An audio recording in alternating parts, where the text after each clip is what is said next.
Ini Pak Ajisnya kemana ya?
Assalamualaikum warahmatullahi wabarakatuh. Selamat pagi. Waalaikumsalam warahmatullahi wabarakatuh. Pagi, Pak. Ada di mana ini?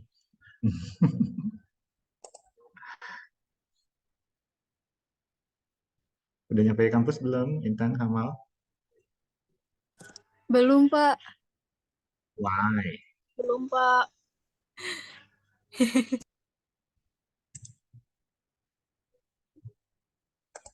Udah mau jalan belum? Nah, nanti kalau misalnya udah nyampe, udah mau jalan, yang biasa di kampus langsung offline aja ya, di ruang dosen SI, di meja besarnya. Iya, Pak. Ya,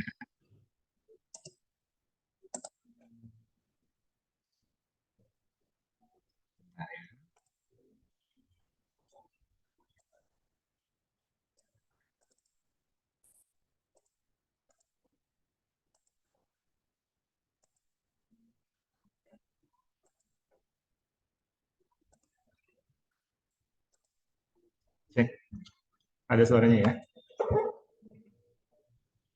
Oke, saya share screen dulu.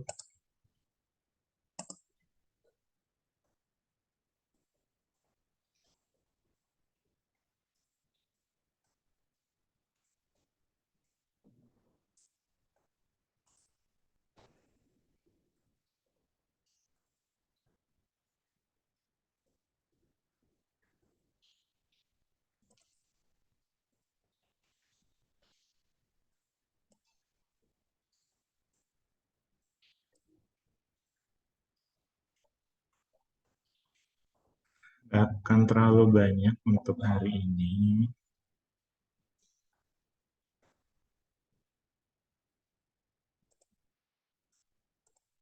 Wait.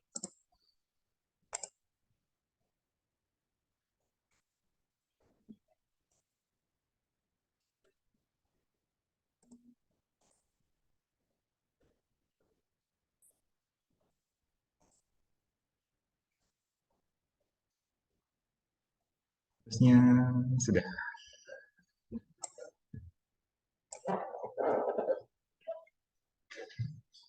panas. Oke, hari ini tentang perencanaan dan pengaturan teknologi informasi. Ya. Sebelum kita melangkah ke jenjang yang lebih serius ini di pertemuan setelah UTS, memang harus mengetahui hal-hal seperti ini dulu sebagai filosofinya, ya.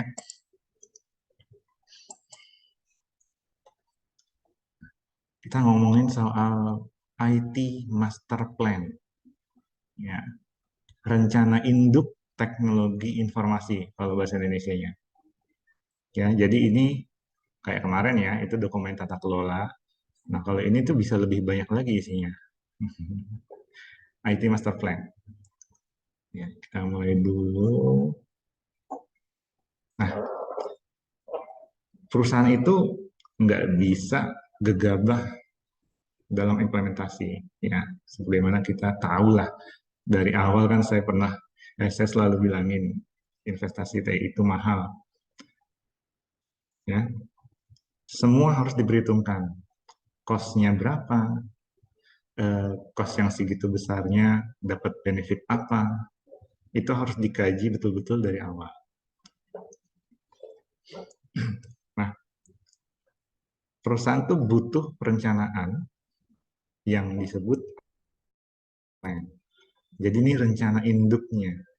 Segala hal yang berbau IT di perusahaan didokumentasikan di dalam IT Master Plan. Ya. Untuk apa? Untuk implementasi dan pengembangan teknologi informasi. Tuh, mirip dong ya, seperti dokumen tata kelola. Ya memang,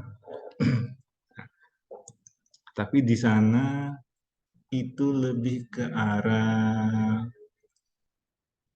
orangnya juga diatur, lalu banyak hal yang lebih luas kalau di sana. Nah, kalau di sini lebih spesifik, ya, utamanya untuk implementasi baik baru maupun pengembangan sistem yang lama. Jadi pada dasarnya si IT Master Plan ini isinya rencana strategis perusahaan, Renstra. Ya, berasa mau akreditasi lagi, Renstra yang diomongin. Rencana strategis, ya, untuk mengimplementasikan dan membangun sistem informasi di perusahaan. Ini berjangka waktu, biasanya bukan tahunan, tapi 5 tahunan. Namanya juga master plan ya, rencana induk. Ya, semua perencanaan diletakkan di sana. Nanti saya udah ambil nanti beberapa contoh, baik dari kampus ada, dari Pemkot ada. Nanti saya akan eh, ambil, saya tampilkan IT Master Plan-nya. Cuma model googling. Nah, perlu dicatat bahwa IT Master Plan ini merupakan turunan dari bisnis plan perusahaan. Ya,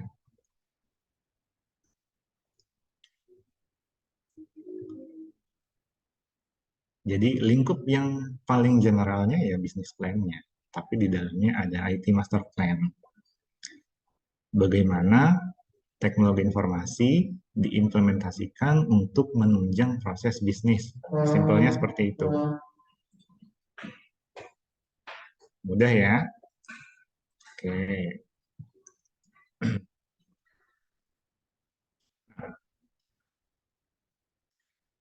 Tentunya eh, teknologi informasi itu diimplementasikan sebagai tools ya untuk membantu perusahaan dalam mencapai visi dan misinya.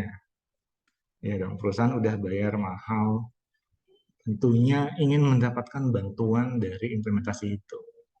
Ya. Orang yang biasa nulis di kertas, tapi ingin lebih cepat lagi, opsinya kan banyak. Ada mesin tik kalau zaman dulu, atau langsung ke komputer, atau gimana. Nah, sama seperti itu. Dengan penerapan teknologi baru, itu kan akan menjadi alat. Ya. Alat yang dapat membantu baik orang maupun perusahaan dalam mencapai visi dan misinya. Kalau tadi orang yang saya contohkan, tentunya dia ingin mengetik dengan lebih cepat, misalnya. Gitu. Dan tanpa adanya visi misi yang jelas dari perusahaan, IT master plan ini nggak akan bisa dibangun. Jelas dulu renstranya, visi misinya, segala perencanaan yang ada di dalam perusahaan itu juga harus matang. Barulah si IT master plan ini juga bisa dibangun. Karena kan dia bagian dari bisnis plan ya. Nah, kalau bisnis plan-nya aja belum matang, gimana IT master plan-nya bisa matang juga gitu ya. Nah, manfaat dari IT master plan itu contohnya jadi dasar dalam perencanaan investasi dan implementasi teknologi informasi. Tentu ya, namanya juga dokumen perencanaan, tentunya dia menjadi basic dalam melakukan segalanya yang berbau IT, ya, utamanya dalam investasi dan implementasi. Mengurangi resiko yang timbul dari implementasi teknologi informasi. Ya, tentu masih ingat ya, implementasi teknologi informasi akan menimbulkan banyak resiko ketika orang-orang maupun manajemen di dalam perusahaan itu belum siap. Nah, jadi disinilah salah satu fungsinya juga untuk mengurangi risiko yang timbul. Menjadi alat kontrol dan parameter yang efektif untuk mereview performa dan keberhasilan implementasi teknologi informasi. Ya, jadi tentunya dia punya kriteria tertentu nih di dalamnya. Ketika mau mengimplementasikan sesuatu, pasti ada batasan-batasannya. Entah itu dari brandnya, entah itu dari spesifikasinya, after sales service-nya misalnya. Nah, itu semua kan menjadi pertimbangan dalam menginvestasikan teknologi informasi sebelum dibeli ya. Nah, terus setelah dibeli, tentunya kan dipakai oleh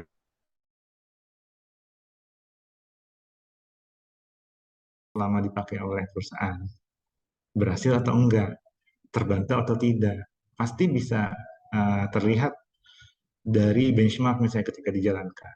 Oh iya, ternyata proses bisnisnya lebih cepat, kemampuan transaction processingnya jauh lebih cepat dibanding sebelumnya. Tentunya dengan angka-angka yang kuantitatif ya. Jadi bisa kelihatan gitu loh seberapa besar peningkatannya. Ada parameternya. Ya. Nah, ini risiko dalam implementasi teknologi informasi. Beberapa contohnya saja. Menurut Ricardus Eko Indrajit, kebetulan saya tahu nama lengkapnya, dia temannya Pak Ono, ini orangnya juga sebenarnya dekat, ada di universitas apa tuh ya, kalau yang di Tangsel juga di belakang, di Kabupaten Tangerang dekat UMN situ. Per Prasetya Mulia, bukan, ada satu lagi. Pokoknya dekat sini ternyata orangnya, saya baru tahu. Nah, jadi resiko-resiko yang dia paparkan, ya, yang menurut dia kemungkinan timbul dalam implementasi teknologi informasi di perusahaan, adanya ketidaksesuaian antara kebutuhan bisnis dengan sistem informasi yang dibangun. Oke, misalnya di perusahaan tersebut bagian keuangan ingin membuat rekapitulasi transaksi dan perhitungan yang serba otomatis. Tentu akan dibangun dong sistem informasi yang mendukung itu, ya kan? Dengan berbagai modul yang ada sesuai dengan kebutuhan. Nah, tapi terkadang ada perusahaan yang benar-benar membuat sistem informasinya itu sesuai dengan kebutuhan, ada juga yang sekedar mengandalkan template yang sudah disediakan oleh sistem informasi yang menjadi basicnya sebelum membangun sistem informasi yang besar itu. Jadi adanya fitur-fitur yang sebenarnya tidak digunakan tapi ada di situ. Nah, itu kan sebenarnya tidak efektif ya. Apalagi ketika modul yang betul-betul diharapkan bisa membantu bagian keuangan, tapi ternyata dibangun dengan tidak tepat atau tidak sesuai dengan kebutuhan maupun permintaan orang-orang yang ada di bagian tersebut. Ya udah, apakah bisnisnya bisa terbantu? Tentu tidak. Pasti butuh waktu lagi untuk memperbaikinya, untuk memodifikasinya. Gitu. Ini sering terjadi lah. Cuma kalau software custom yang memang harganya nauzubillah, nah itu biasanya memang vendornya tuh betul-betul melihat kebutuhan penggunanya. Ya, kalau kita beli software yang udah jadian, kita terima fitur yang ada kan. Ya, misalnya kita beli Office, ya fitur yang ada dan yang bisa kita gunakan aja kan yang kita pakai, walaupun sebenarnya ditawarkan banyak. Bedanya kan software yang beli lepas sama yang di custom seperti itu. Nah, banyaknya aplikasi yang tambal sulam atau tidak terintegrasi lah. Jadi tidak bisa saling berkomunikasi antara satu dengan yang lain. Sebuah sistem informasi yang bagus, yang baik, diharapkan uh, terdiri dari beberapa modul yang memproyeksikan bagian-bagian dari perusahaan tersebut yang harusnya terintegrasi menjadi satu. Jadi ketika ada kebutuhan data atau ada permintaan data dari divisi A ke divisi B, itu bisa dengan mudah dikirimkan ataupun dikelola dengan secara bersama-sama. Ya. Kadang kalau pembangunan sistem informasinya tidak dalam waktu yang sama, misalnya atau bisa juga dengan vendor yang berbeda, nah itu juga kadang jadi masalah seperti ini. Pertama, bisa jadi vendor A dia lebih suka membangun sistem informasi dengan bahasa pemrograman apa yang terkenal sekarang, Python misalnya. Tapi yang perusahaan vendor B ini lebih suka membangun dengan C, Java, C++, nggak mungkin juga sih. Pokoknya lain deh. Nah, dari sisi integrity-nya kan tentu akan sulit untuk melakukan bridging gitu. Nah, kan memang baiknya sistem informasi itu mencakup keseluruhan perusahaan, dibangun dengan bahasa pemrograman yang sama, dengan framework yang sama, seperti itu. Jadi dalam operasionalnya pun juga lebih reliable. Soalnya RAM komputer aja ketika dipasangkan dua merek yang berbeda, mungkin kapasitas yang berbeda atau frekuensi yang berbeda, speed yang berbeda, itu kemungkinan crash-nya lebih tinggi. Nah, sama apabila ada beberapa sistem dengan berbeda-beda bahasa pemrograman, terus bridging-nya juga nggak mateng, nah, itu juga dikhawatirkan akan berpengaruh terhadap performanya ketika dipakai. Ya. Investasi yang dikeluarkan tidak memberikan manfaat seperti yang diharapkan. Dah, rugi, udah gitu aja ya. Kalau udah paham pasti. Standar kualitas teknologi informasi tidak sesuai dengan standar industri yang semestinya.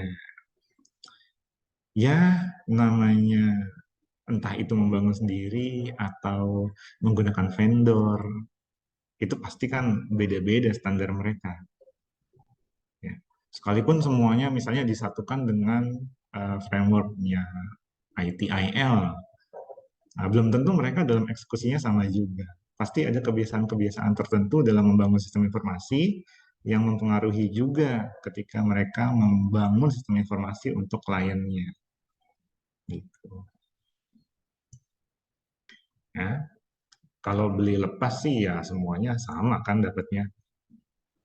Mau orang di mana juga beli software itu yang didapat juga pasti sama aja. Kalau yang kita ngomongin soal yang korporat seperti ini, yang berbasis perusahaan, rata-rata programnya itu di custom sesuai dengan proses bisnis mereka. Gitu. Menyusun IT master plan. Mungkin langsung ada yang, jangan-jangan UTS-nya mau bikin IT master plan nih. Tenang, saya belum kepikiran. Jadi nanti pun saya belum bisa ngasih kisi-kisi karena saya bingung ini mau ngasih UTS-nya apa. Bisa jadi ini, tapi terlalu berat sih kayaknya. Ya. Oke. Nah, pembuatan IT master plan ini kan tadi karena dia merupakan bagian dari bisnis plan, tentunya acuannya ke sana. Jadi pertama harus tahu dulu, harus paham dulu visi, misi, target, dan tujuan yang akan dicapai perusahaan dalam kurun waktu tertentu itu bagaimana. Kalau diakreditasi, VMTS, visi, misi, tujuan, sasaran. Tujuan, sasaran ya. Tujuan sama sasaran bedanya apa ya? Targetnya. Oke, gitu. Mirip-mirip, walaupun beda ranah ya. Ya, jadi visi, misi, target, dan tujuan yang akan dicapai perusahaan itu harus tahu dulu. Ya, bagaimana target jangka pendeknya, jangka menengahnya, jangka panjangnya. Nah, itulah nanti yang akan disesuaikan. Ya.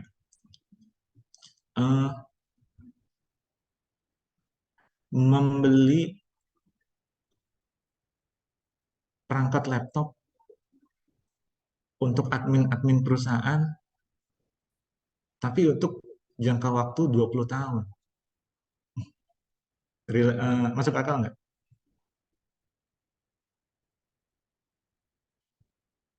Kira-kira? Nggak dong.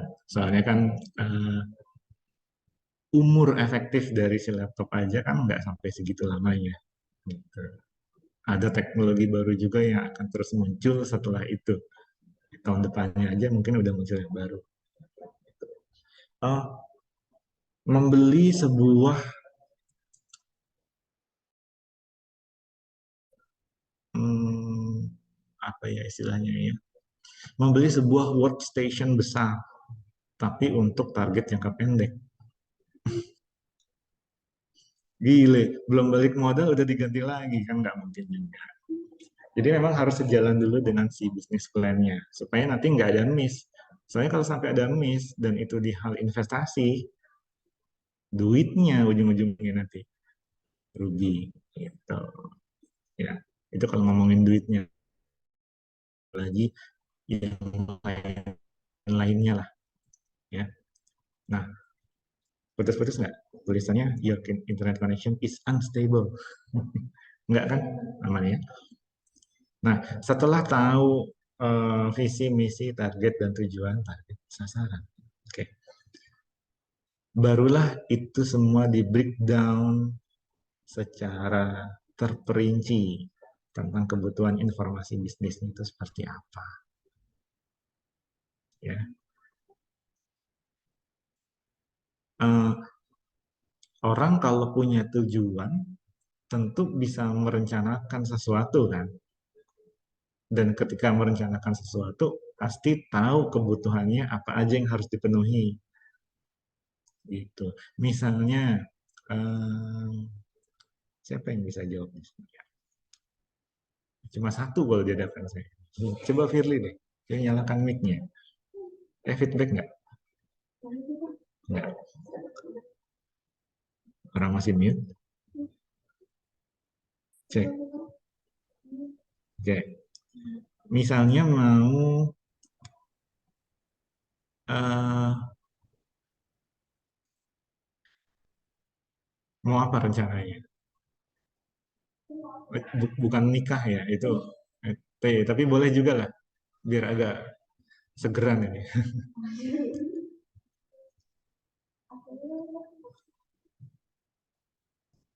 Mic-nya nggak nyala. Jawab lah.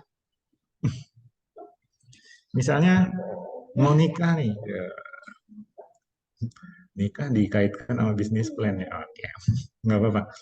Ini kan tadi saya menanalogikan setelah memahami tujuan, orang punya tujuan pasti eh, akan merencanakan sesuatu dan tentu tahu apa saja kebutuhan supaya rencana itu bisa terwujud kan gitu.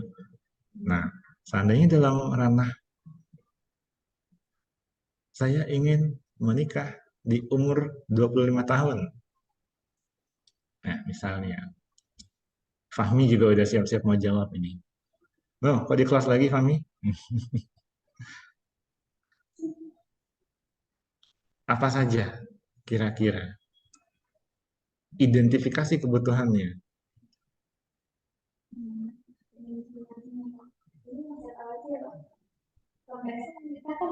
Konteksnya pernikahan ya.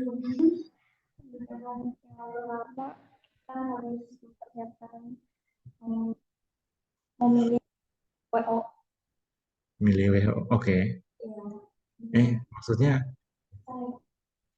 oh oke, nggak apa-apa deh. Ini eh, hmm, ininya ya acara pernikahannya. Oke, nggak apa-apa. Oh harusnya. Nggak apa-apa. Maksudnya tadi saya target jangka panjang. Oh, Anggap aja dari sekarang sampai umur 25 nanti ketika mau nikah tuh apa aja yang dibutuhkan. oh itu. Hmm. Saya nggak bisa jawab itu Bapak. Nah, itu. Nanti jawabannya saya nggak mau mendahului kehendak Allah gitu, Wah. Bisa juga. Kalau ujian jawabannya gitu, Bisa jadi.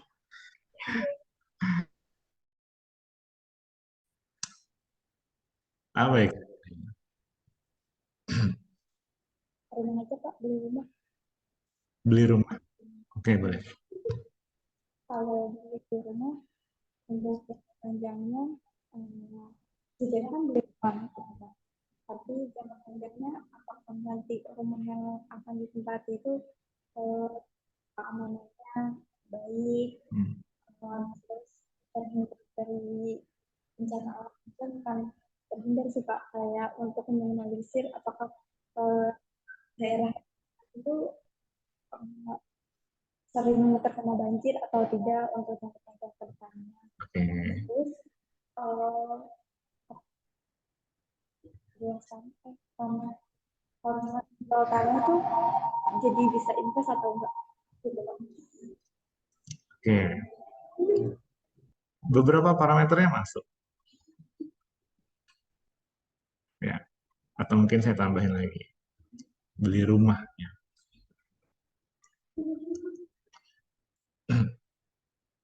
Mungkin planningnya mungkin saat beli rumah itu masih single. Nah,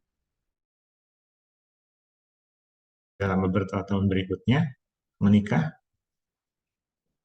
amin gitu. Nah, dan mempunyai anak. Anaknya pun setelah ada satu, beberapa tahun berikutnya nambah lagi. Nah, apakah cukup dengan rumah yang dituju? Kan parameter seperti itu kan juga harus dilihat kan. Nah, jika tidak, jika dari serangkaian parameter tadi ada yang tidak tercapai, berarti tidak cocok rumah itu. Berarti tidak bisa memenuhi kebutuhannya kan. Nah, oke mungkin muat nih, misalnya rumah 60 atau 72. Tapi ketika anak sudah menikah dan punya anak dua, kayaknya nggak cukup. Kayaknya lah ya. Misalnya nggak cukup. Nah, di situ berarti planningnya harus dirubah. Ya. Di sini juga terkait dengan jangka waktu. Dalam kurun waktu tertentu, apakah nanti rencananya kira-kira bisa tercapai atau tidak, seperti itu. Seperti yang saya bilang tadi juga, membeli laptop, tapi untuk jangka waktu 20 tahun kan nggak mungkin.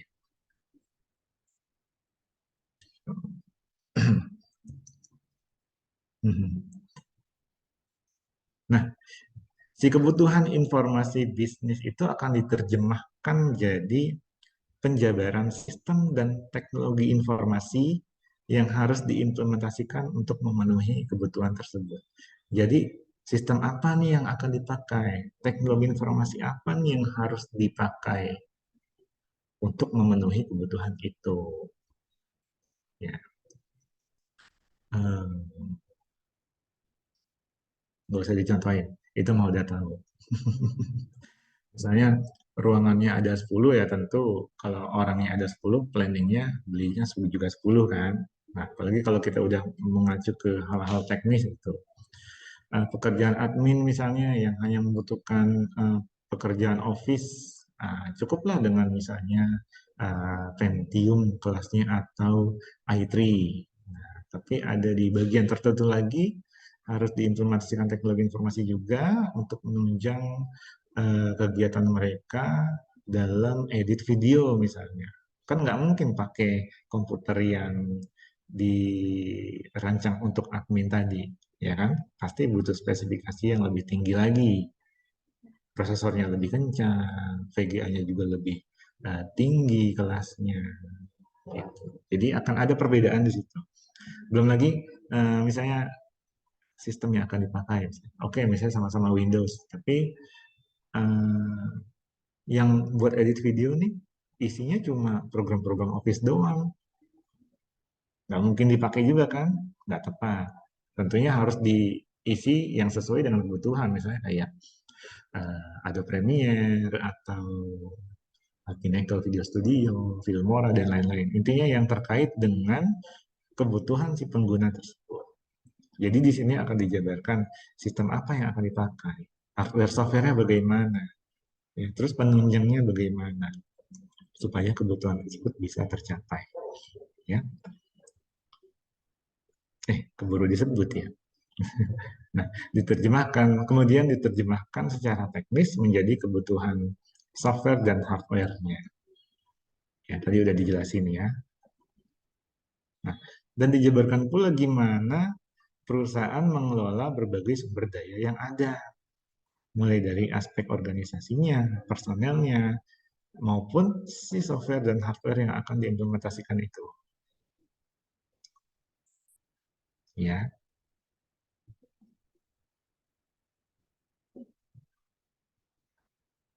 khusus ranahnya IT. Nah, kalau personelnya OB, terus perangkatnya sapu dan pel, itu tentu nggak akan masuk di IT Master Plan dong. Gitu. Jadi, yang terkait dengan implementasi teknologi informasi di perusahaan. Gitu.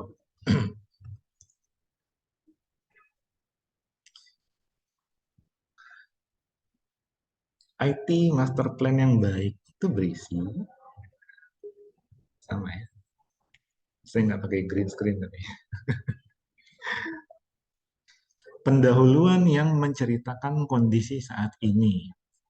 Iyalah, di mana-mana mau membuat sesuatu perlu intro kan. Orang mau bertamu aja ketuk pintu dan salam. Gitu. Jadi segala sesuatunya memang ada pendahuluannya. Ya, jadi cerita dulu kondisi saat ini tuh kayak gimana sih. Ya, eh, sebelum perencanaannya kira-kira bisa diterapkan. Pokoknya dijabarkan betul sejujur-jujurnya, sedetail-detailnya kondisi saat ini tuh seperti apa, kekurangannya di mana. Nah, terus juga berisi tentang penjabaran yang menjelaskan tujuan dari master plan ini. Kenapa repot-repot bikin IT master plan? Untuk apa? Gitu. Ya, tentu kan supaya implementasinya itu berhasil, efektif, tepat guna, sesuai dengan anggaran, misalnya. Ya, kan tujuan perencanaannya itu kan supaya memberi kita koridor. Kita tuh nggak keluar dari koridor itu kalau bisa selama proses implementasinya. Karena kalau keluar tidak terarah dan jadi banyak lubang di mana-mana dan mungkin investasinya akan jadi lebih mahal. Ya, kuda aja dikasih kacamata kan supaya jalannya dia. Takutnya dia kan kalau nengok-nengok gitu kan jalannya nggak lurus. Gitu. Jadi supaya lingkupnya jelas, apa saja yang terdampak, apa saja yang harus dibenahi, itu jelas. Lalu berisi juga tentang kebijakan yang harus dibuat untuk mendukung master plan. Ya, kalau ranahnya perusahaan tentu ya, yang namanya mau implementasi, apalagi itu barang baru atau sistem baru, tentu membutuhkan, itu kan namanya investasi. Investasi kan membutuhkan dana. Dana gampangnya aja kita dari bagian keuangan misalnya. Mereka setuju atau tidak? Lalu manajemen-manajemen yang lain, top levelnya misalnya, sudah membuat kebijakan tentang itu atau belum? Mendukung atau tidak? Soalnya kalau sudah membuat master plan gini, semua terlibat, ya, semua terlibat dan um, diharapkan semuanya memberi dukungan yang sama juga. Karena kan ini untuk kebaikan bersama. Implementasi IT itu untuk kebaikan bersama loh, misalnya. Intinya kan gitu, IT Master Plan. Caranya tuh gini-gini gini. Nanti bagian ini akan menjadi seperti ini dengan diimplementasikannya ini. Nah, semua akan dijelaskan di situ. Lalu strategi implementasi yang akan dilakukan itu seperti apa? Tuh, ya.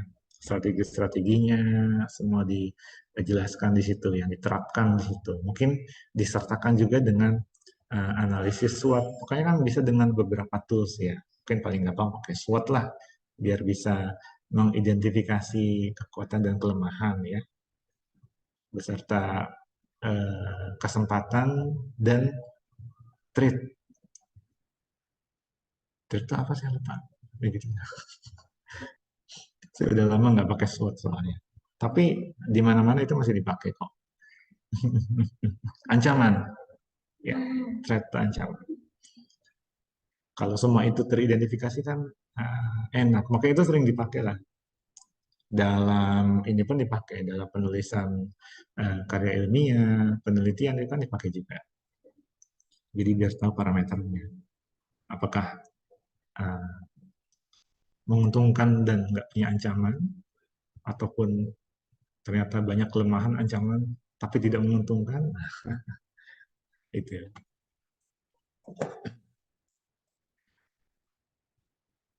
Berisi juga daftar action yang harus diambil. Ya, apa-apa saja tindakan yang diambil untuk mendukung implementasi IT tersebut. Ya, itu jelas dipaparkan di situ. Nah, lalu dipaparkan juga apa sih hasil yang akan dicapai dari tindakan-tindakan itu tadi. Ketika tindakan itu dilakukan, apa hasilnya? Itu. Itu bisa eh, itu kan bisa dinilai. Parameternya juga mungkin sudah jelas menggunakan apa, nanti impact-nya seperti ini. Nah, itu semua dipaparkan di situ. Dan juga berisi rekomendasi dalam implementasi teknologi informasi. Ya, tentu ada sebaiknya membuatnya itu seperti ini dengan kegiatan seperti ini saja. Itu pokoknya di dalam IT Master Plan itu dipaparkan, ada rekomendasinya. Karena sebaiknya mengikuti itu supaya semuanya berjalan sesuai rencana. Kira-kira sih seperti itu. Walaupun nanti kenyataannya di lapangan eksekusinya berjalan dengan kurang lancar, ya biasanya itu juga sudah disiapkan langkah-langkah mitigasinya. Ya, kan ada risk management gitu. Nah, bergeser sedikit ke arsitektur informasi. Ya, di dalam dunia teknologi informasi, arsitektur informasi atau arsitektur sistem informasi itu artinya desain atau rancangan yang berisi deskripsi terperinci tentang struktur sebuah sistem informasi. Ya, jadi sebuah sistem informasi itu segala strukturnya itu dideskripsikan di sana. Ya, desainnya seperti apa, ditulisnya bagaimana, apa saja modul-modul yang terkait, nah, itu semua dijabarkan di sana. Nah, karena penekanannya pada deskripsi, si arsitektur informasi ini juga dikenal dengan istilah architectural description. Dia akan banyak istilahnya selain. Nah, nah, jadi karena si deskripsi ini sangat bergantung pada karakteristik sistem yang dibangun, ya tentu karena beda perusahaan, beda sistem, beda juga deskripsinya, kan gitu. Nah, mau berbeda-beda seperti itu, tapi tetap satu. Tapi secara umumnya akan ada semacam kerangka, framework ya. Akan ada framework yang sifatnya generik. Jadi ada sesuatu yang generik dulu, baru nanti akan ditambahkan lagi hal-hal yang lain oleh perusahaan tergantung kebutuhannya. Ya. Nah, si framework ini tentu akan menjadi acuan kan dalam membangun. Itu ya udah ada loh seperti ini, template lah istilahnya. Nah, tapi silahkan bisa saja dibangun lebih dari itu atau dihapus bagian tertentu tapi dikembangkan dengan lebih baik lagi bagian yang lainnya. Itu bebas. Karena itu akan balik lagi sesuai dengan kebutuhan. Nah, dikenal juga istilah architectural frameworks. Ini udah mulai agak-agak berat ya. Jadi persiapan untuk yang setelah UTS nanti rencananya akan berapa framework ya yang mungkin 2 aja deh. Agak berat soalnya. Nah, jadi di framework itu akan dijelaskan aspek-aspek fundamentalnya dari sebuah sistem. Core-nya itu sudah diatur. Minimal harus seperti ini. Gitu. Ya, karena kan dia jadi acuan. Nah, jadi ada pula panduan atau rekomendasinya terkait cara membangun atau mengembangkan sistem tersebut. Jadi baik yang baru dibangun maupun sudah dibangun, sudah berjalan, tapi mau di-upgrade. Nah, itu biasanya ada rekomendasinya. Mesti bagaimana. Gitu, mengacu dari framework tersebut. Nah, jadi tujuan dari arsitektur informasi itu tadi supaya balik lagi ya, teknologi informasi dapat memenuhi kebutuhan bisnis strategis perusahaan. Ini kayaknya definisinya looping ya. Ya, tapi intinya biar tahu sebenarnya tuh ya itu gitu. Koridornya ya ke situ. Intinya itu. Caranya aja yang beragam. Nah, si teknologi informasi ini juga harus bisa memadukan kebutuhan informasi ya, eh, beda beda divisi, beda bagian tentu kebutuhan informasi yang diperlukan beda-beda juga ya. Kayak SDM misalnya kayak bagian apa ya?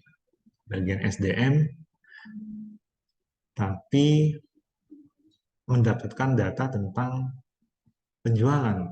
Untuk apa? Kan gitu. Bagian marketing mendapatkan data presensi karyawan setiap harinya. Untuk apa? Nah, gitu.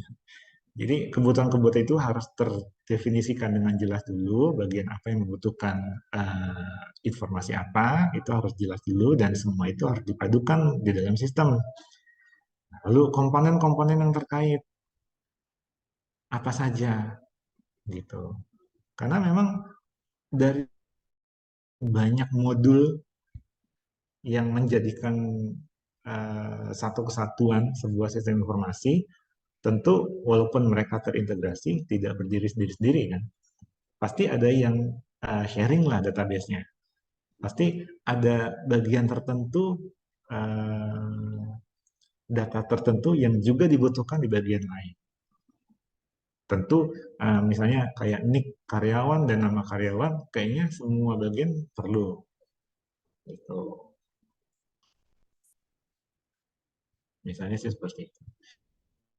Teknologi pendukungnya, ya. Misalnya mau yang tadi implementasi presensi karyawan menggunakan sistem. Nah, teknologi pendukungnya apa nih? Hardware-nya misalnya. Apakah itu mesin fingerprint? Apakah itu mesin retina scanner? Oh, iya. Nah, kan beda-beda kan teknologi pendukungnya sesuai dengan kebutuhan. Nah, pokoknya intinya ketika mau menerapkan itu teknologi apa yang dipakai gitu. Ya.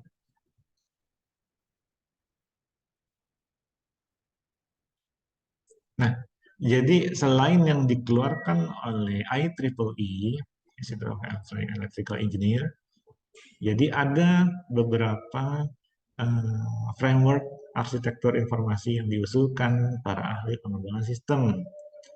Contohnya, iya, iya, iya, iya.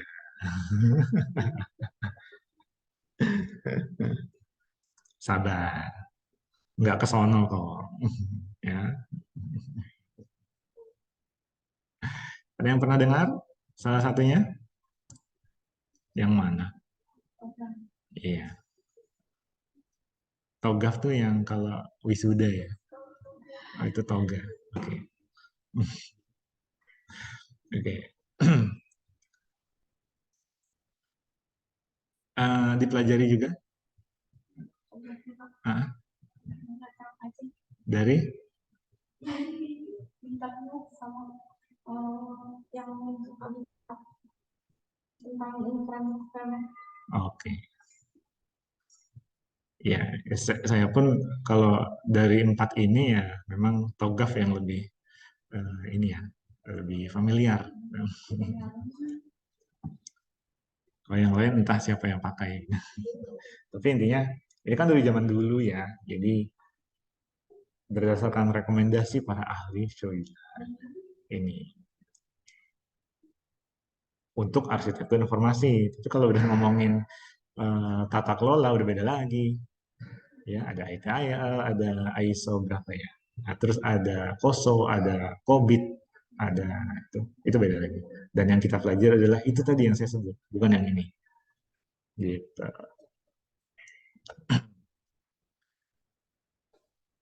Menentukan arah dan tujuan teknologi informasi. Mau dibawa kemana hubungan kita. Perusahaan itu benar-benar butuh perencanaan. Ya, yang nggak perusahaan sih. Segala sesuatunya, baik itu secara individu ya orang, tentu itu butuh perencanaan dalam hidupnya. Ya. Dalam mengembangkan sumber daya informasi. Kalau perusahaan. Karena perencanaan inilah yang membantu memproyeksikan masa depan. Kira-kira nanti seperti apa. Makanya kan seperti yang tadi saya sebut, perencanaan jangka pendek, jangka menengah, jangka panjang. Dari dulu kan kita mengenal itu. Ya, ya gunanya untuk memproyeksikan, bukan dukun ya. Nah, ini kan berdasarkan fakta-fakta dan beberapa parameter yang bisa diuji, dihitung, dan kira-kira seperti itulah bisa dituangkan di dokumen. Keuangan juga kan ada proyeksi keuangan gitu. 2003 juga 2023 kan juga proyeksinya kan gelap waktu itu kan waktu 2022.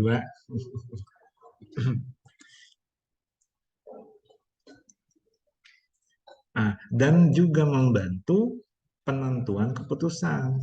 Tentu balik lagi ke decision support. Ya, dengan perencanaan yang matang, informasi yang banyak dan tepat, nah itu tentu akan membantu proses pengambilan keputusan tentang gimana bisnis ini akan dijalankan dengan pemanfaatan teknologi informasi. Ya, makanya butuh orang-orang yang kompeten juga. Kalau orangnya gaptek semua, terus tiba-tiba bikin IT master plan gitu, yang terjadi ya mungkin ngaco ya. Tapi pembuatan IT master plan ini setelah saya googling-googling lagi tuh beberapa saat terakhir, banyak vendor yang menawarkan untuk membuatkan IT master plan ya sebagai konsultan gitulah. Ya, karena memang eh, orang-orang dengan basic dan kemampuan tertentu lah di bidang IT ya, yang bisa membuat IT master plan. Bukan orang sembarangan. Yang bikin proyeksi keuangan, tapi orang SDM kan nggak mungkin. Pasti orang keuangan juga.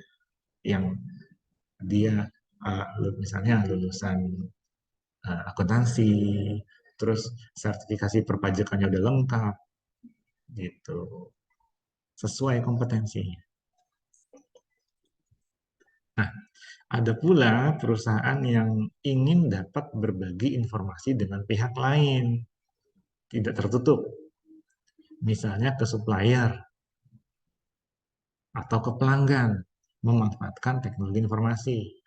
Ya, contohnya kalau supplier misalnya, kita mengenal yang namanya supply chain management. Nah, dengar kan? Nah, itu kan bisa terbangun sebagai sistem yang mandiri maupun menjadi bagian dari sistem informasi keseluruhan milik perusahaan itu. Pelanggan misalnya, tentu mengenal uh, customer relationship management (CRM). Pernah dengar kan? Nah, itu kan bisa dibangun sistemnya juga, bisa independen, bisa sendiri, maupun terintegrasi dengan sistem informasi perusahaan. Tergantung perusahaan itu maunya gimana. Semuanya bisa diintegrasikan ke jadi satu. Nah, tentunya dengan gampangnya berbagi informasi dengan pihak lain yang sudah ditentukan ya, tapi itu bisa digunakan untuk menciptakan keunggulan strategis dan keunggulan operasional bagi perusahaan. Anggap saja begini, perusahaan yang sering mendengarkan masukan dari pelanggan setelah pelanggan menggunakan produk dari mereka. Pasti kan akan ada banyak parameter yang bisa dijadikan survei di sana. Apa saja, hal-hal apa saja, nah nanti kan itu bisa dinilai. Nanti perusahaan akan melihat dari situ, dijadikan acuan nih, apa saja nih yang harus dirubah dari produk ini, atau dari proses bisnis yang lain. Misalnya kan kayak gitu. Dari supplier juga, dengan adanya sistem jadi terbantu gitu. Misalnya pengecekan stok itu nggak perlu by phone lagi, tapi sudah tersistem. Atau misalnya perusahaan udah butuh stok sekian banyak dari vendor A misalnya. Itu nggak perlu manual lagi telepon. Karena dengan sistem misalnya stoknya udah menipis, dia akan trigger otomatis minta dari vendor yang sudah dituju. Gitu. Belum lagi dengan sistem pembayaran yang bisa diatur lah. Bisa di muka langsung, atau lumsum, atau misalnya termin, misalnya bertahap. Nah, itu kan bisa diatur dari sana. Ya, sesuai dengan perjanjian.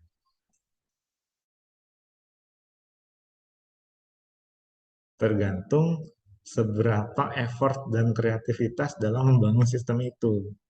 Nah, balik lagi ke kompetensinya, balik lagi ke pinter nggak orang-orang di dalamnya dalam mengidentifikasi kebutuhan. Gitu. Kuncinya di situ. Kalau kebutuhannya tepat teridentifikasi, lalu diimplementasikan teknologi informasi yang tepat juga, udah jelas semuanya akan terbantu dengan baik. Ya,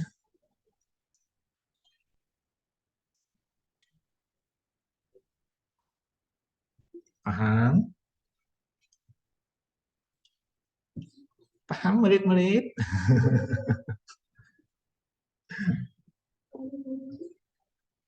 Definitif. Karena habis. Seperti yang saya bilang tadi, ini nggak terlalu banyak. Tapi nanti prepare untuk yang prepare untuk ITIL, untuk COVID. Nah,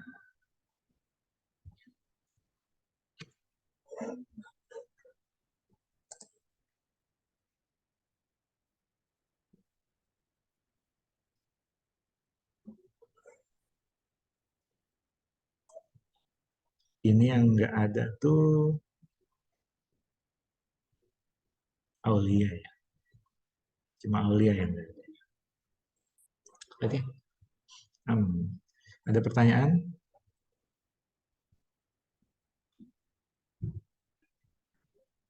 Terakhir loh ini. sebelum UTS.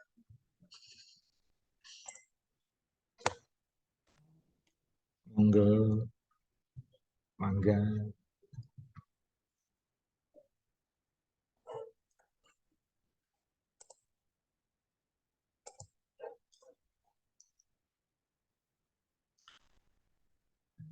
Disclaimer, saya belum bisa memberikan kisi-kisi karena saya belum menentukan UTS-nya apa. Tumben-tumbenan nih. Jadi nanti ditunggu saja infonya, akan saya sebarkan lewat, nanti akan menyebar sendiri lah, akan viral sendiri lah ke circle yang ini kan. Saya kasih tahu satu juga akan menyebar sendiri. Seperti biasa, jadi tenang aja. Udah pengalaman kan ujian sama saya? Ya, saya ngasih soalnya, bukan kisi-kisinya. Jadi ya, seperti biasalah nanti. Cuma nanti tergantung eh, apakah identifikasi master plan atau bagaimana. Oh iya, akan saya perlihatkan dulu contoh master plan ya. Lupa saya. Makanya kok kayaknya singkat banget gitu. Tapi oh iya, ada master plan tuh dokumennya ratusan halaman. Oke, ini kecuali Aulia. Tapi tadi Aulia sudah izin ke saya.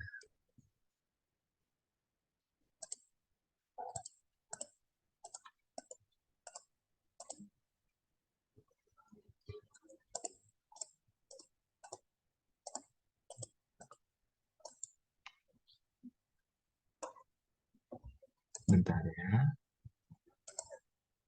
Sabar.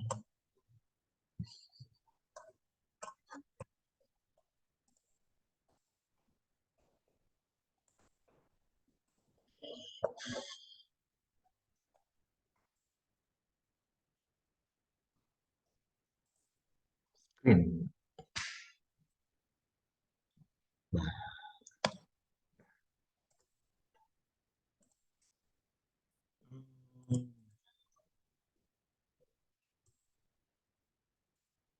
Wih, yang mana nih?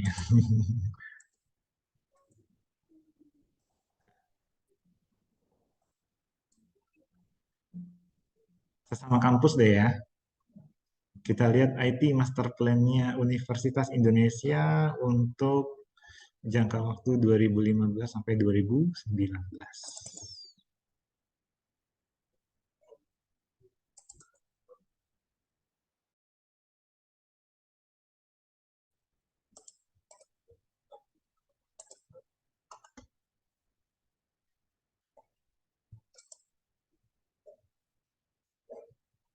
Fontnya Calibri banget ya. Oke. Saya nggak tahu ini kenapa jadi publik ya. Setelah saya IT Master Plan konfidensial ya. Tapi ya nggak apa-apa lah. Namanya juga nyari di Google kan. Dia 127 halaman. Oke. Mirip-mirip dokumen ajuan akreditasi. Blueprint. Blueprint. Kadang master plan itu disebut juga blueprint ya. Jadi udah kayak, kalau blueprint kan lebih ke arah konstruksi gedung ya. Nah, tapi sama aja sih, secara konsep memang sebuah bagian besar yang dijabarkan total di sana. Ini nggak akan kita, ini nanti akan saya taruh di itu ya, di e-learning. Nah, ini cuma sekelebat aja yang dilihat.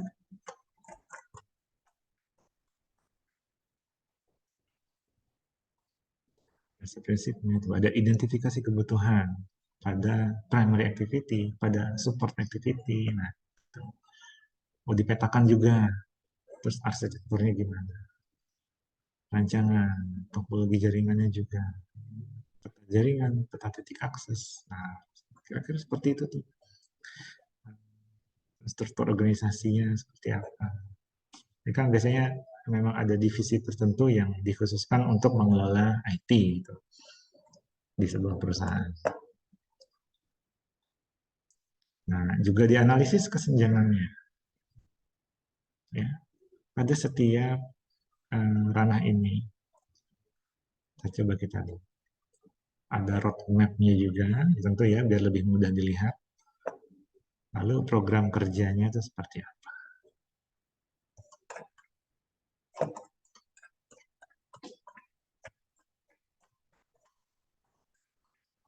Managing.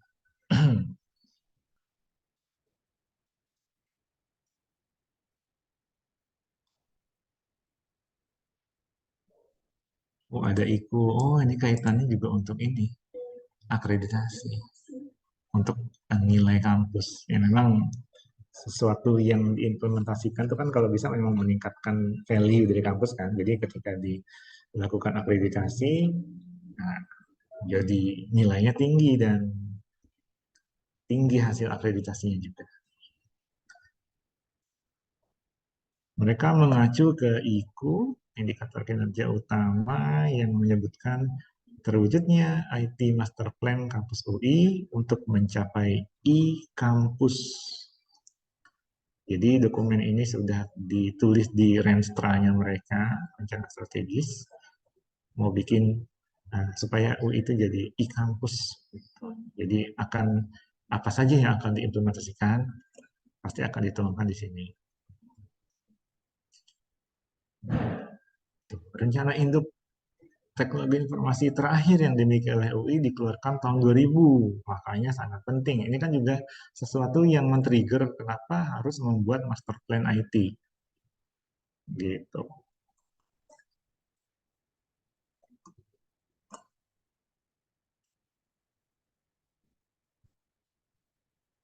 Metodologi bebas-bebas aja ya.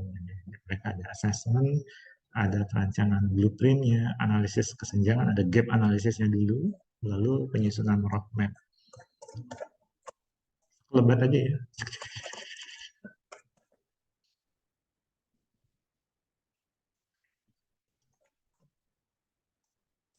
Siapkan.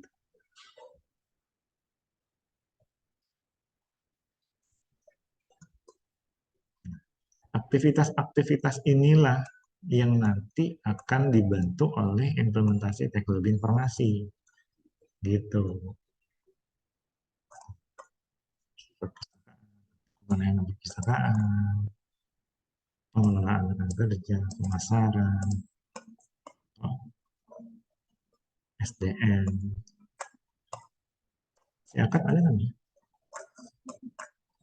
Siakat ada nggak?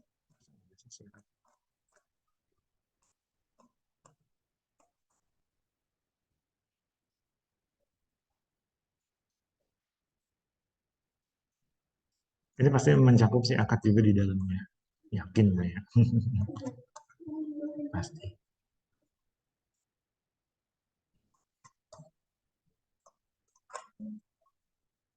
Nah, jadi akan mendukung juga aktivitas tambahan yang teridentifikasi.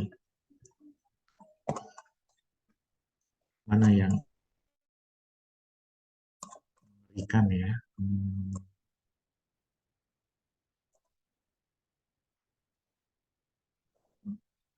Pada saat penerimaan mahasiswa baru dibutuhkan sistem informasi, penerimaan sebagai sistem informasi utama yang terintegrasi dengan sistem informasi lainnya sebagai sistem informasi pendukung. Jadi dia merupakan bagian dari sistem informasi secara keseluruhan yang khusus untuk melakukan penerimaan mahasiswa baru. Tuh.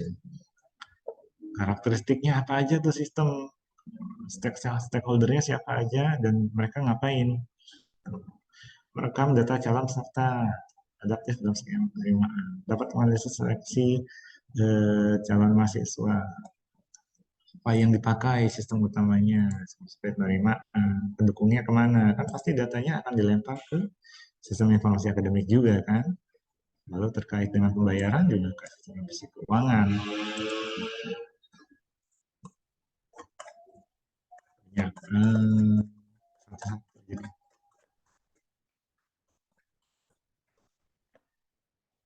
identifikasi kebutuhan.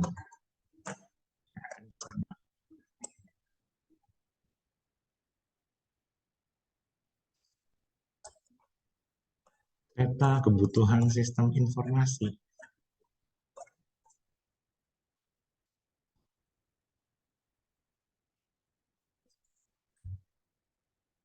Jadi diidentifikasi juga nanti sistem apa dan siapa yang memiliki atau punya hak akses penuh terhadap sistem informasi itu. Ya, kalau di UI untuk PMB, sistem PMB, ya, kantor penerimaan mahasiswa barulah yang jadi pemiliknya. Kalau biaya operasional pendidikan yang ngurus Direktorat Keuangan yang berhak untuk pakai itu. Macam lah. Ih, banyak benar. Green Campus pun ada. Sijaru, Sistem Informasi Jadwal Ruang. Ya kan mau jadi e-kampus ya, jadi semuanya harus seperti itu. Lontar. Lucu-lucu emang kadang singkatan-singkatan ya.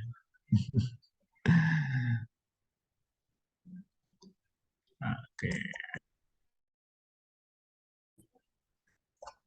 Wih, buat UTS seru nih.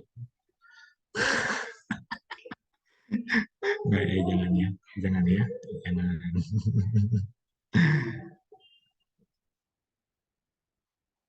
Tuh, lihat betapa carut marutnya. Tapi ya dengan sistem semuanya jadi terintegrasi. Semuanya mudah aja dalam melakukan sharing gitu. Coba kalau manual. Ih,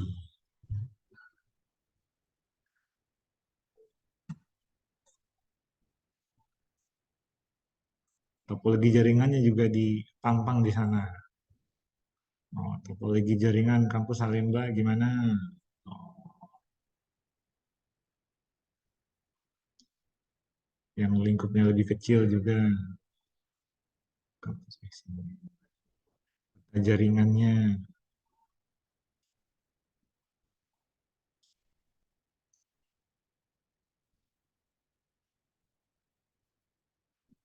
dan semua fakultas nih, terhubung. Peta titik akses. Oh,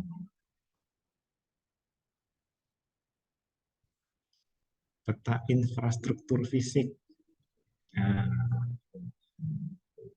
data centernya di mana, call centernya di mana, comment centernya di mana. Gitu.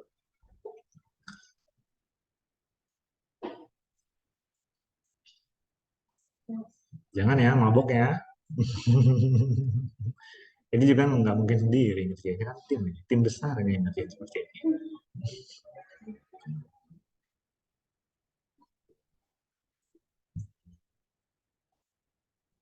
Usulan daftar kebijakan. Ya kalau mau berubah pasti ada kebijakan-kebijakan baru. Ya, semua harus terdokumentasi. Nah di dalam sini nih kepengurusan teknologi informasinya kan juga khusus nih untuk dia doang. Dipampang juga seperti itu. Perannya apa saja. Gitu. Nah, rancangannya gimana, terus kita lihat kondisi realnya, apakah sudah ada ataupun belum ada, kan gitu. Kalau belum ada, bentuklah. Gitu. Kalau yang kuning kan nih, sekarang udah ada, tapi masih belum perlu penyesuaian misalnya. Nah, itu juga nanti bisa dikondisikan. Pokoknya semuanya ini bisa dikondisikan sesuai dengan kebutuhan. Ya. Nah, untuk ini yang lain juga seperti itu. Nah,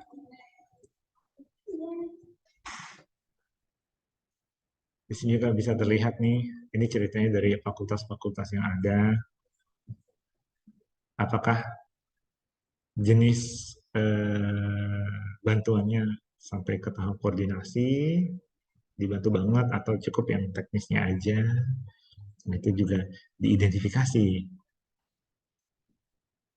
Gitu. Implikasi untuk tiap kuadran. Analisis kesenjangan nih, gapnya nih, gap analisisnya nih. mana yang bisa dilanjut, mana yang belum ada, mana yang harus di-upgrade. Nah,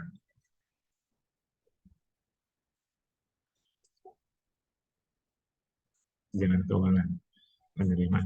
Kita coba salah satu ya. Nah,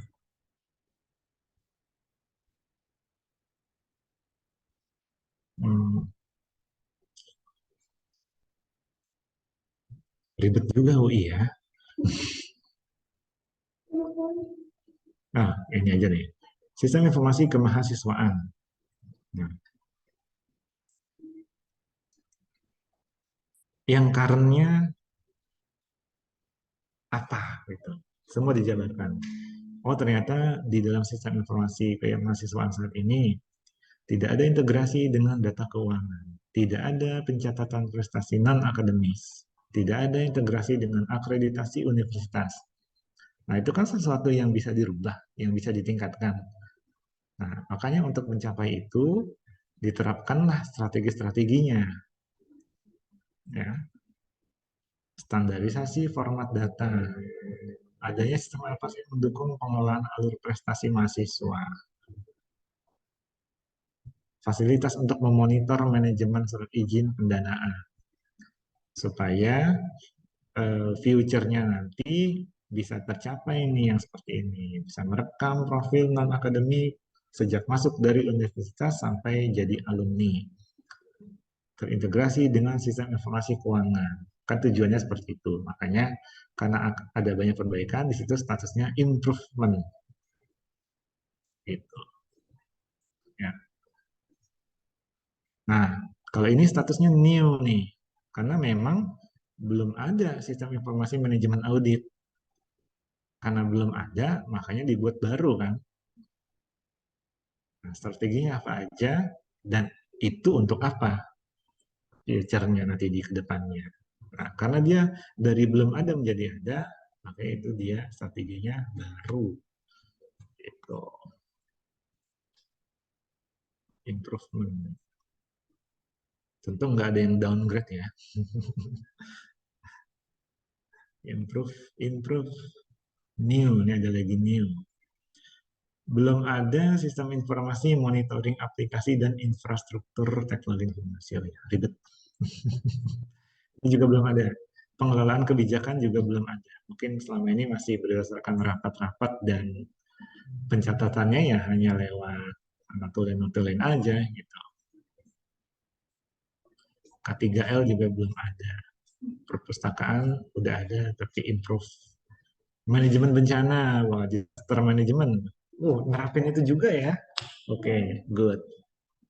Macam-macam yang diterapin. Audit mutu, oke, SPMI ini. Ya, gitulah.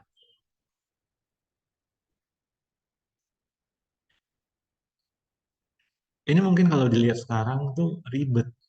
Nah, tapi ternyata kalau semuanya sudah teridentifikasi, bakal ngikutin aja itu nanti semuanya. Bakal ketahuan mana aja. Dan pasti ada kaitannya. Semua ada benang merahnya. Gitu. Ini untuk infrastrukturnya ya. User interface saat ini tuh gimana. Lalu inginnya gimana ke depannya. Makanya strateginya tuh ini gitu. Semuanya tuh terdokumentasi.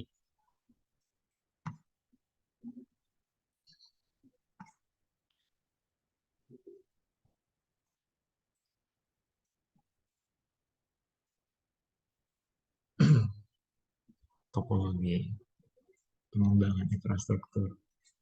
Banyak.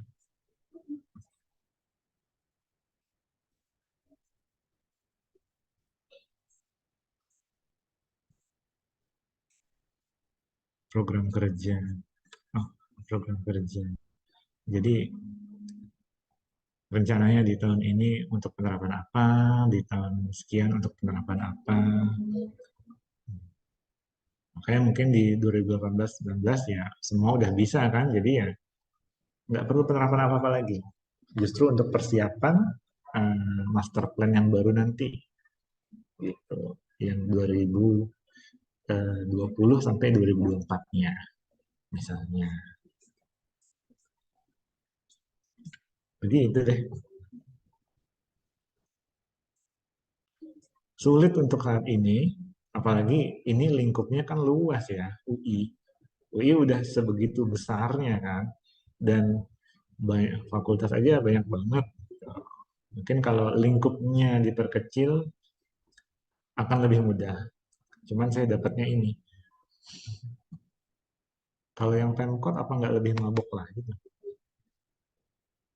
Tuh, tahun 112 halaman Pemkot. Kondisi e-government saat ini,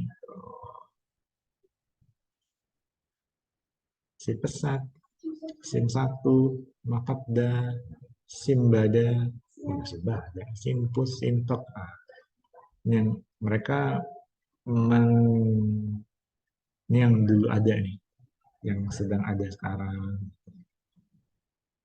Mirip-mirip sih. Ya. Sekarang gimana, kedepannya mau gimana. Kondisi ideal aja dianalisis juga. Jadi baiknya seperti apa. Ini memang butuh dalam sekali. Ya. Tapi nanti akan saya taruh di e-learning ya. Jadi biar bisa dibaca sendiri. Kalau sanggup. Nah, jangan jadikan ini momok. Semua akan terasa mudah ketika kita tertarik untuk mengerjakannya. Kapan tertariknya? Belum tahu. Oke, kalau gitu. Ada pertanyaan? Ada dong yang nanya dong.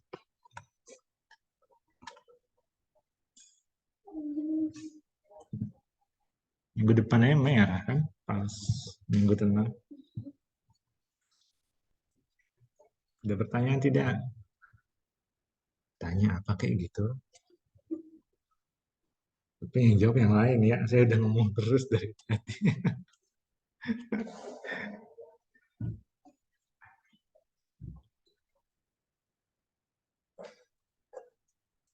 Tak de.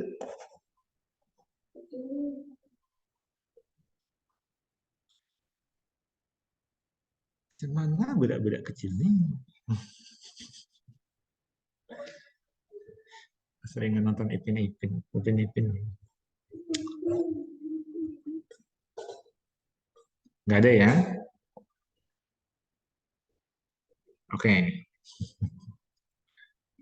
Pengalaman minggu kemarin 5-3 udah di close. Jadi saya harus closing sebelum ada miss lagi seperti yang kemarin. Oke, jadi eh, saya kira cukup sekian ya untuk pertemuan hari ini.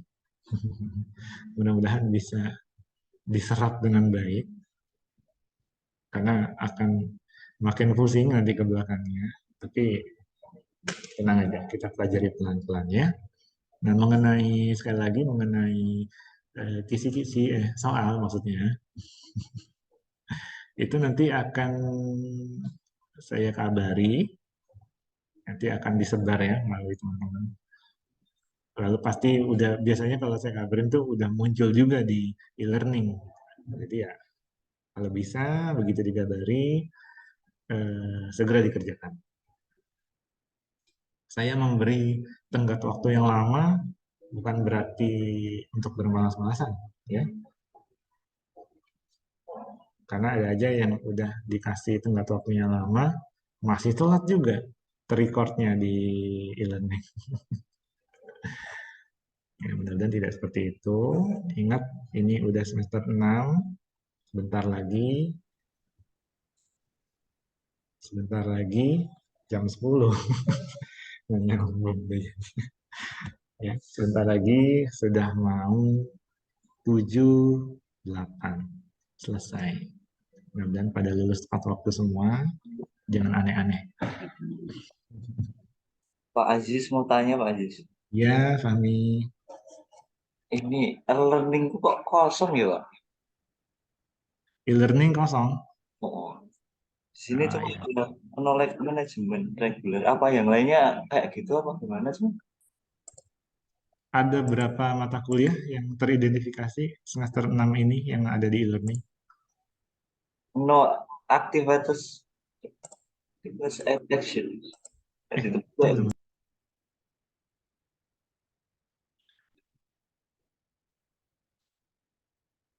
dashboardnya kosong ini. Cuma ada knowledge management. Oh iya udah. Coba nanti di ini ya, dilihat dulu ya. Oh, baik Pak. Mm-mm.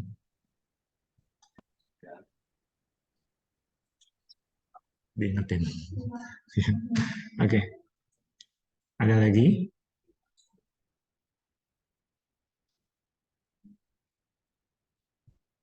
Tidak ada, Pak. Oh, biar cepat ya. Udah mau siap-siap ngerjain tugasnya Bu Asih ya. Oke, baiklah. Saya tutup ya untuk hari ini. Terima kasih bagi yang sudah hadir. Saya biasanya rame nih offline-nya, tapi tumben jadi sepi Firly doang. Ya, next. Rencananya, ya berhubung saya ada terus kan tiap hari di sini, jadi eh, saya akan selalu menggelar mata kuliah ini secara offline. Ada offline-nya. Nah, jadi kayak Wulandari nih misalnya, sekali-sekali datang dong, kita offline gitu. Kalau nggak salah rumahnya nggak jauh kan, masih Tangsel-Tangsel juga,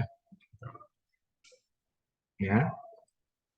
Kamal, Firly, Intan sih udah hampir setiap pertemuan itu ada terus secara offline.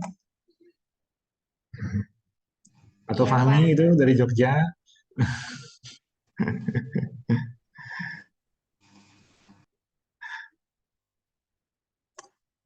oke, nggak jadi tutup. Udah, saya tutup, close. Terima kasih. Selamat pagi. Assalamualaikum warahmatullahi wabarakatuh. Waalaikumsalam warahmatullahi wabarakatuh. Terima kasih, Pak. Ya, sama-sama. Waalaikumsalam warahmatullahi wabarakatuh. Terima kasih Pak.